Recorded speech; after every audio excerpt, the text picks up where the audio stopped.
I arrived in Rome before sunrise, my old leather sandals tapping across the cobbles of Borgo Pio while the first bells welcomed the day. I came as a simple pilgrim, heart heavy with prayers for my family, unsure if heaven still heard my voice. The golden light slowly kissed the dome of St. Peter's, and I felt for the first time in years a stirring of quiet hope. Word had spread that the newly elected Pope Leo XIV often walked among the faithful at dawn. I lingered, trembling, wondering whether I might glimpse him before morning duties claimed his time. When the gates opened, I joined a small trickle of pilgrims entering the square. The morning air smelled of damp stone and blossoming jacarandas, and every breath felt like an invitation to begin again. Suddenly, a gentle murmur rose through the crowd. There he was, a tall figure in simple white, walking without grandeur, his eyes attentive to each person he passed. Robert Prevost, now Pope Leo XIV, carried an aura of warmth I had never witnessed in any leader. Guards shadowed him discreetly, yet his steps remained unhurried. Elderly nuns waved small flags, and children chased pigeons between our feet. I followed at a respectful distance, afraid to intrude yet longing to be near. The Pope paused often, blessing a mother's rosary, touching a soldier's wounded shoulder, receiving letters pressed into his hands.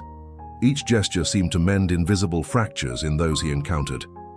As the sun climbed, its rays gilded the colonnades, turning every marble saint into a column of fire.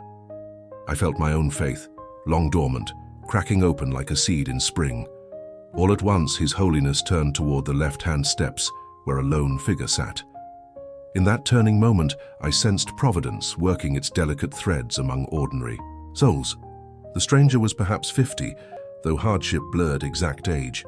His jacket was threadbare, yet brushed and buttoned as if dignity insisted on surviving. Beside him lay a small wooden flute, worn smooth by years of touch. His eyes, clouded and unfocused, gazed skyward with a serenity that startled me. A chipped ceramic bowl held a scattering of coins. The Pope motioned for his entourage to wait and approach the man alone. Something in that silent exchange drew me closer until I could hear the footsteps of my own heart. Even the cobbles beneath us seemed to hold their collective breath. "Good morning, Hermano," the Pope said in fluent Castilian, his voice soft but clear. "May I sit with you a moment?" The man straightened, sensing not rank, but kindness. "You speak like the priest on the radio," he replied, fingertips gripping the flute. "My name is Mateo Ruiz, Your Holiness, though friends once called me Tato."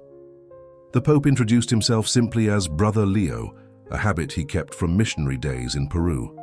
I watched, astonished, as the world shepherd sat on cold stone steps beside a blind musician. Sunlight pooled around them as though heaven itself wished to listen. Embarrassed by my curiosity, yet powerless to depart, I took shelter behind a column and listened. The Pope asked about Mateo's homeland, and the blind man spoke of Quito's mountains, of teaching children Andean melodies before illness stole his sight. He had crossed oceans chasing a rumor that the Vatican choir needed flute makers, but found only closed doors, empty pockets, and creeping despair.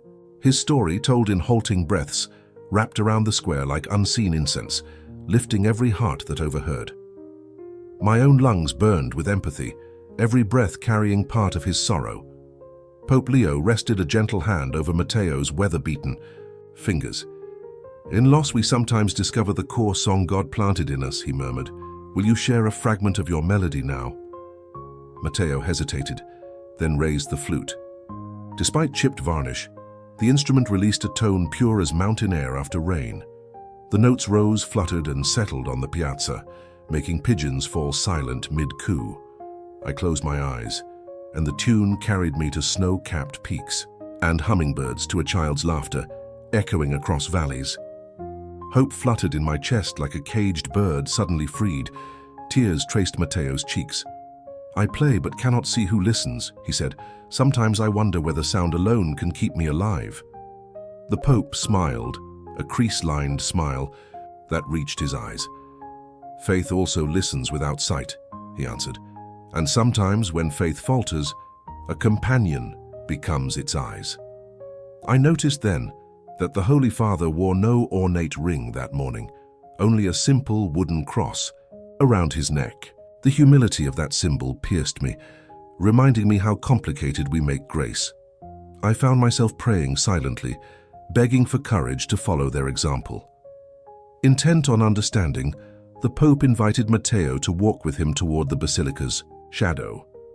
Guards exchanged nervous glances but obeyed. Matteo rose uncertain, gripping his flute and the Pope's arm. I followed again, unnoticed, compelled to witness whatever heaven planned next. We entered a quieter corridor where mosaics glittered, like fractured dawn. The Pope spoke of a hidden rehearsal room where forgotten instruments lay dormant, waiting for hands brave enough to wake them. Matteo's face lifted with cautious wonder, as though he could smell the dust of ancient hymns. Before proceeding, Pope Leo turned toward me. Perhaps he sensed my restless spirit hovering behind the pillar. "Brother, will you join us?" he asked, making me flush scarlet. "My name is Lucas, a retired fisherman from Algarve, unworthy of such summons. Yet," the Pope's tone allowed no refusal. I stepped forward, bowing clumsily. "I am only a pilgrim," I stammered. He chuckled. "Then you are precisely who should accompany us, for a true pilgrim knows how to walk into mystery." And so the three of us, the Pope, the blind musician, and the fisherman, continued together. A hush as soft as wool settled over us. The corridor curved like a shell, amplifying our footsteps into gentle echoes. Tapestries depicting saints facing persecution lined the walls, their woven eyes glinting in torchlight. Matteo brushed one tapestry with reverent fingers, whispering a blessing in Quechua. I realized then that blindness had sharpened his soul's vision beyond ordinary sight. Pope Leo guided him carefully, but his posture indicated he was also being guided by compassion larger than himself. A faint scent of beeswax and old parchment lingered. Some faces appeared joyful, others mournful, all illuminated by flickering torches that painted ripples across the stone. At last we reached a heavy cedar door bound with iron. The Pope produced a key that looked older than any living pope and turned it slowly. The hinges sighed like an elderly monk. Inside stretched a small auditorium, dust motes dancing in shafts of golden light from high windows. Against the far wall rested a glossy mahogany harpsichord, strings surely slumbering. Rows of viols, trumpets, and lutes lay covered by linen shrouds. The room felt both abandoned and expectant, as though the instruments had been praying for resurrection. A faint whisper of old chants lingered, brushing our ears like distant birdsong. Matteo inhaled sharply, sensing vast space around him. "Pope."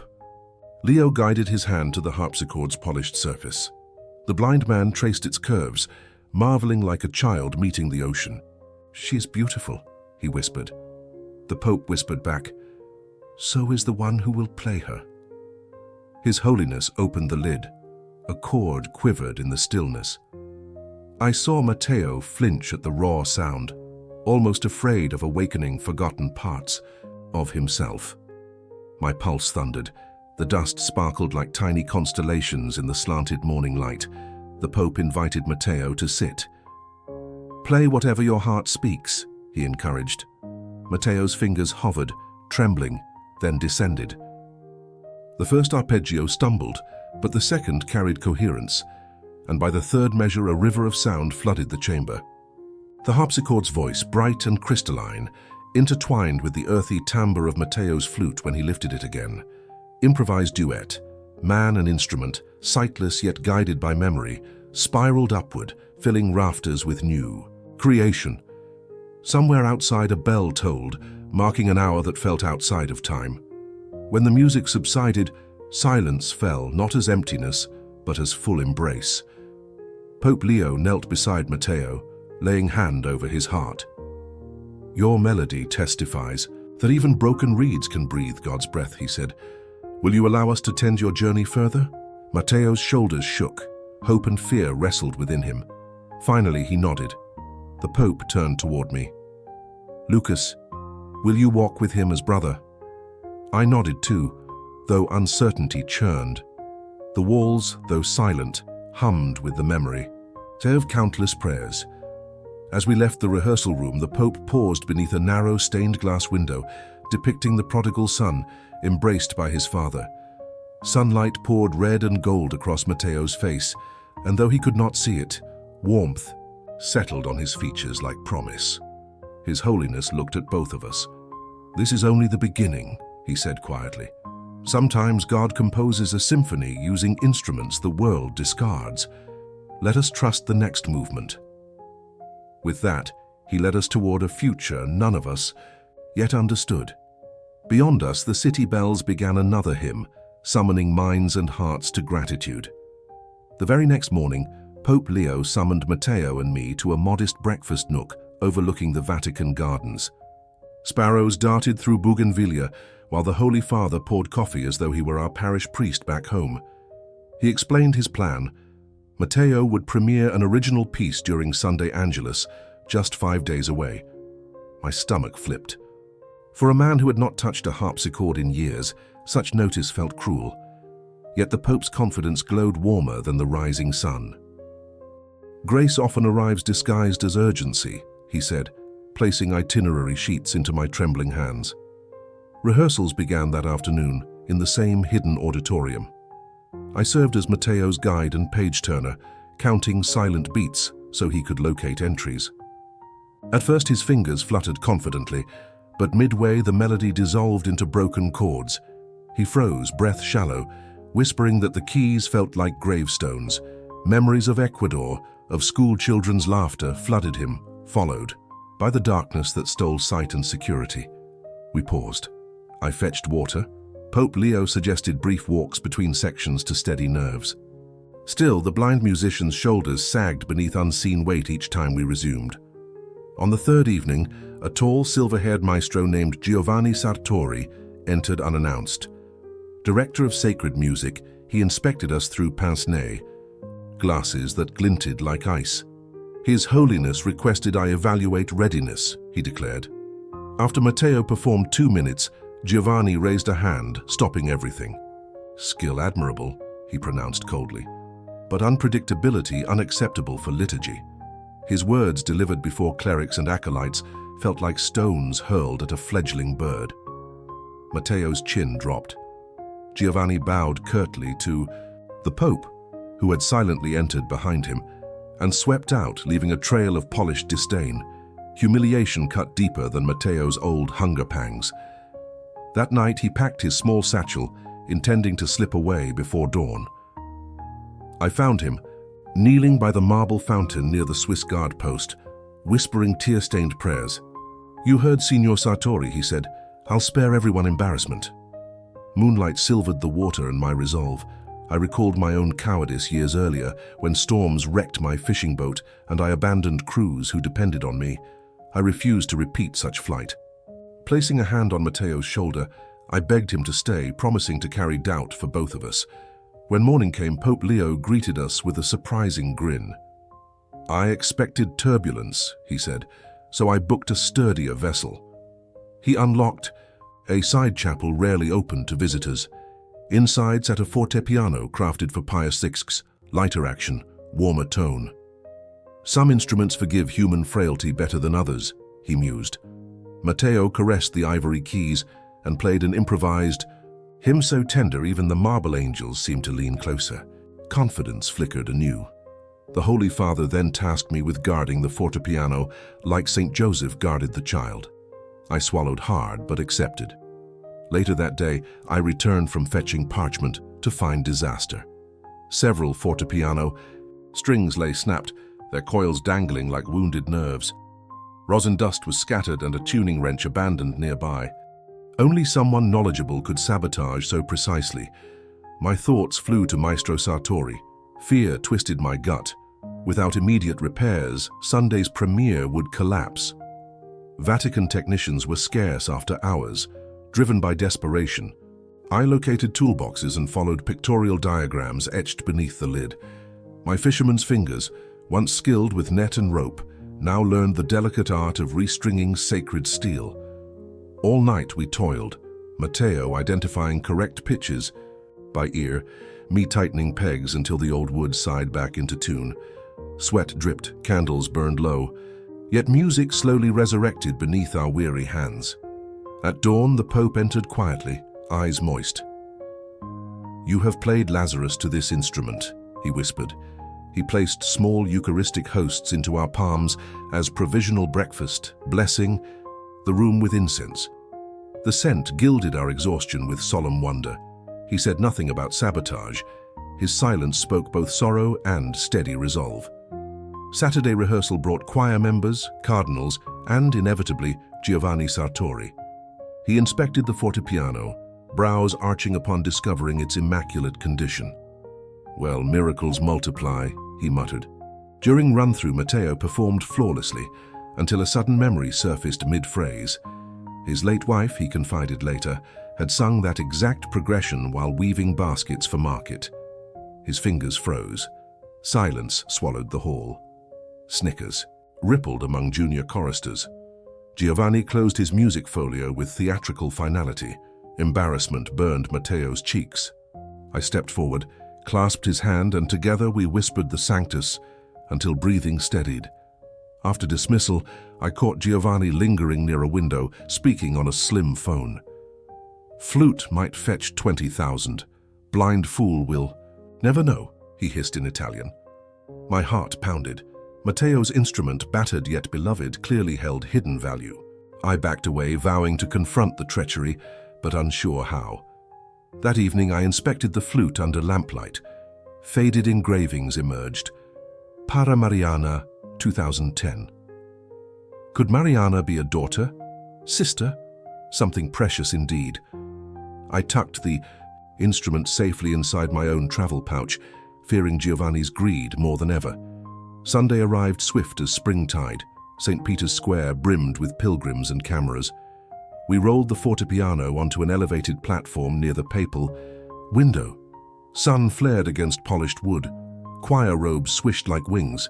Giovanni, conducting baton aloft, looked serene, yet suspicion brewed under his composed mask. Pope Leo delivered an opening reflection on divine accompaniment in life's darkest measures. I recognized veiled encouragement for Matteo. My friend inhaled deeply and began. Notes floated pure as incense. Crowds hushed. Mid-piece, Giovanni signaled tempo faster than we rehearsed, clearly aiming to unnerve the performer. Matteo stumbled, then halted altogether. An audible gasp rose from thousands. My bones iced with dread. Pope Leo stood, raised both arms for silence, and recited Psalm 27. "The Lord is my light and my salvation. Whom shall I fear?" The crowd responded, "Whom shall I fear?" The simple call and response became a heartbeat beneath the open sky. Strength returned to Matteo's face. His fingers struck the keys with renewed vigor, recalibrating to Giovanni's pace, yet bending it gently back to intended flow. The moment his composition resolved, applause thundered across the square. I saw tears on cheeks of tourists and cardinals alike. Giovanni's baton lowered, jaw tight. Pope Leo stepped forward, embracing Matteo before the world. Cameras flashed, capturing mercy incarnate. Behind us, I noticed Swiss guards escorting Giovanni toward an interior gate. Apparently, Vatican security had traced sabotage and phone recordings overnight. Justice nodded through polished helmets, while crowds sang the Salve Regina. Relief and gratitude mingled inside me like wine and water. That afternoon, the Pope invited Matteo and me into the Apostolic Library. Ancient globes and manuscripts crowded high shelves. He unveiled a telegram from Quito. "Mariana Ruiz, niece of Matteo, arriving Rome Wednesday." My friend collapsed into a chair, weeping with a sound deeper than sorrow. The sound of home finally calling his name. Pope Leo explained, Mariana had commissioned the flute with a master craftsman the year Matteo lost sight, hoping music would guide him back to joy. Theft and wanderings had obscured the gift until now. My skin prickled with holy gooseflesh. Wednesday dawned rainy, yet sunlight burst through clouds as Mariana entered the library. She rushed into her uncle's arms, pressing her cheek against his. Matteo traced her face, recognizing bone structure of his late brother. They spoke of lost years of hope kept alive by hymns sung across continents. She presented a new engraving for the flute, Perdido y Encontrado 2025. We laughed and cried within the same breath. Pope Leo watched quietly, hands folded like a grandfather, satisfied with children reunited. That evening, while city lights glimmered beyond Vatican walls, an unexpected courier delivered sealed documents. Inside, proof Giovanni had orchestrated multiple art thefts across Europe, hiding under ecclesial credentials. Interpol requested immediate handover. Pope Leo sighed, saddened yet resolute. "Wolves sometimes wear choir's robes," he said. "But the shepherd never sleeps." He asked me, surprisingly, to accompany investigators as witness, since I overheard the incriminating call. Responsibility weighed but felt righteous. I agreed, praying for courage. Before retiring, we gathered once more in the hidden auditorium, Matteo, Mariana, Pope Leo, and I. The fortepiano awaited, candles flickering around like watchful saints. Matteo played a soft lullaby he improvised. On the spot, dedicating it to all travelers who lose their way, yet find guidance in unlikely companions. Suddenly a guard entered, face pale. "Your Holiness," he said, "a woman at Gemelli Hospital insists she knows the blind musician. She claims she is his mother." Matteo's hands fell from the keys. Candle flames shivered. My heart thudded. At the doorway of another unfolding mystery, the guard's words echoed through the little auditorium like thunder in a chapel. A mother, alive. Matteo's breath caught. My own chest tightened. Pope Leo motioned for calm, yet his eyes shimmered with urgency. "Take us to her," Matteo pleaded, clutching my arm. "If this is deception, I must face it. If it is truth, I dare not delay." We hurried along torchlit corridors, the Pope walking beside us in purposeful silence. Rain drummed the roof above, its rhythm matching our pounding hearts. Beneath my hand, I felt the old flute in Matteo's pocket, pulsing like a living thing. Outside, Vatican drivers waited with an unmarked car. The ride to Gemelli Hospital felt longer than the whole journey from Ecuador. Matteo's fingers slid along the window, tracing shapes only he could feel. Mariana whispered prayers in Spanish. I answered in Portuguese. The Pope murmured Latin blessings that rolled like gentle waves. Rome's neon signs flickered past, reflections swimming across Matteo's unseeing eyes. In that cramped car, I sensed centuries of pilgrimage converging, sorrow, hope, brokenness stitched together by grace into a single fragile thread. The E. Engine's hum seemed to chant, "Believe, believe, believe." We entered through a side door to avoid cameras. A nurse guided us down an antiseptic hallway into a small waiting room. There, a frail woman stood near the window, grey shawl draped, over stooped shoulders. She turned at our footsteps, eyes brimming. "Maito," she whispered, the childhood nickname for Matteo. Her voice quivered like a violin string just struck.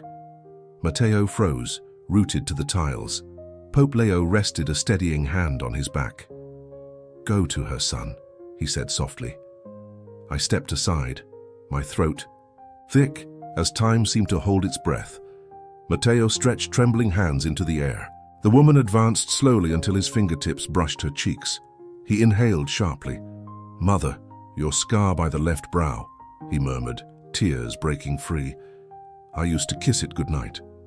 She cradled his face, pressing forehead to forehead. "I followed every rumor, sold everything, searching," she cried.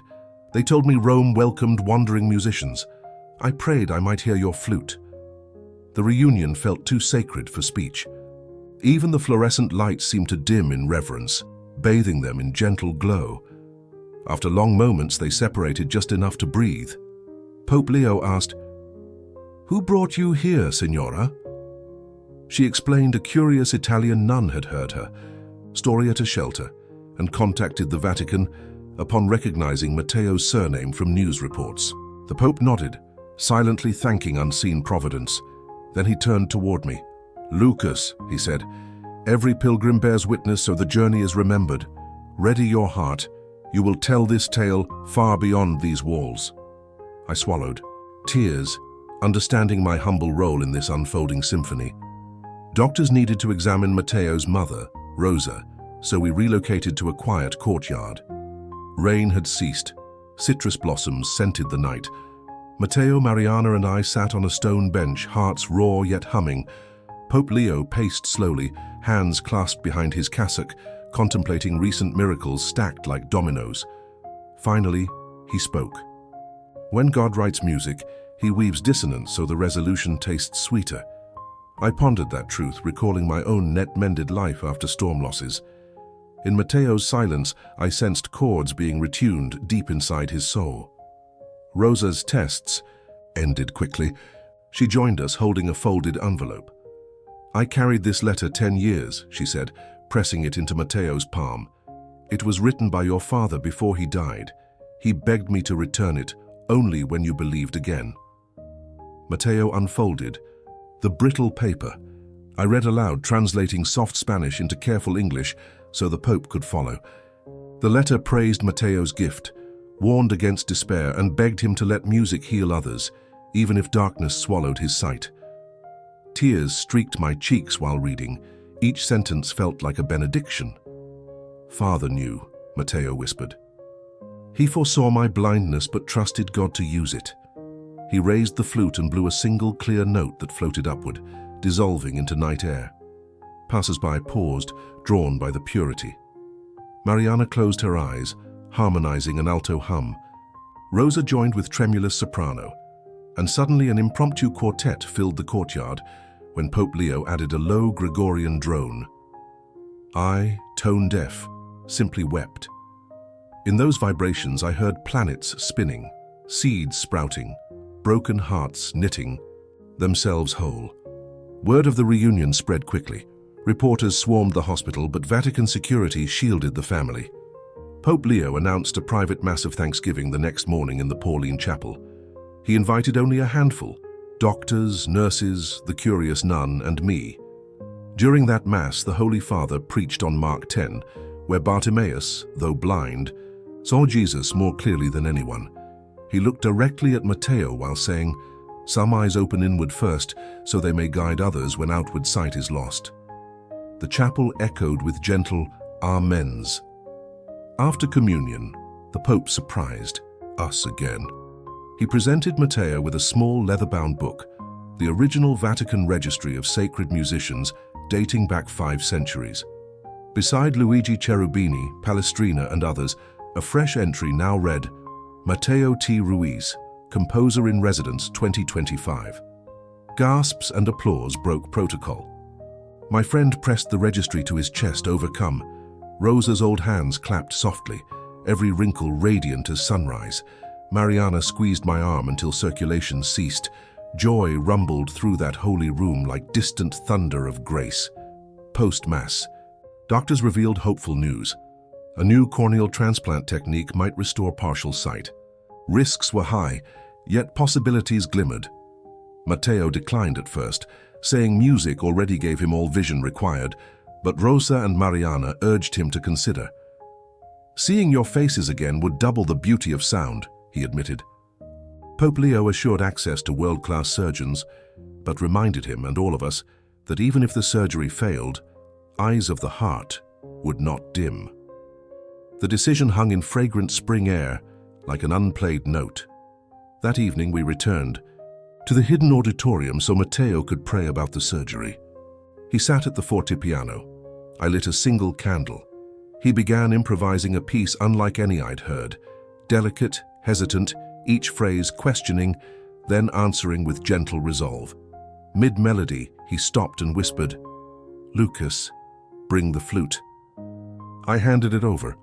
Closing his eyes, habit muscle memory, he played a high, ringing sequence that shimmered above the piano's low chords like dawn above mountains.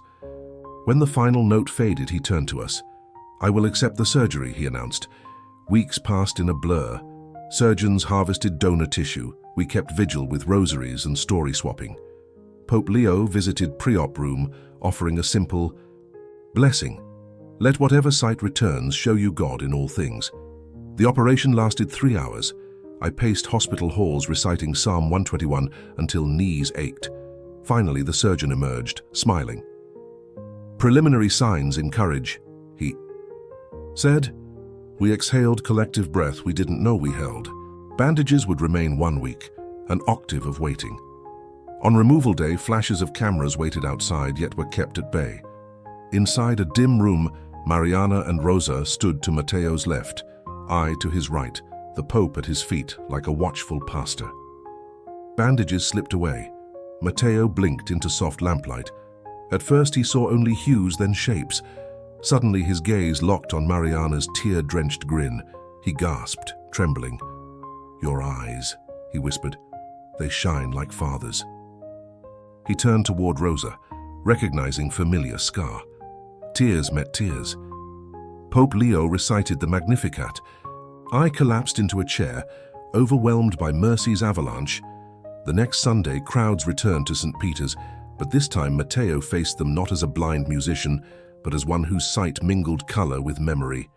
He performed a brand new composition titled Pilgrim Light, dedicating it to those who search for home within shadows.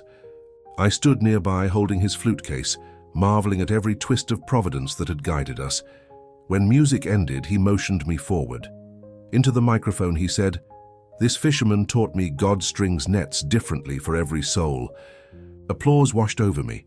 Humility tasted like sweet salt water. Now I sit by the Tiber at dusk, writing these lines so future pilgrims may know the truth. I witnessed hope resurrect a broken man, reconcile a scattered family, unmask wolves, and soften a maestro's heart behind prison walls. I watched a pope walk barefoot, spiritually speaking, beside ordinary travelers until their stories shone with sacred worth. If you ever doubt heaven hears, remember Matteo's melody lifting over Rome, proof that even shattered instruments can resound when love breathes through them. And should you feel lost, come to these cobblestones. Perhaps you too will hear the quiet voice of Brother Leo whisper, "Trust the next movement."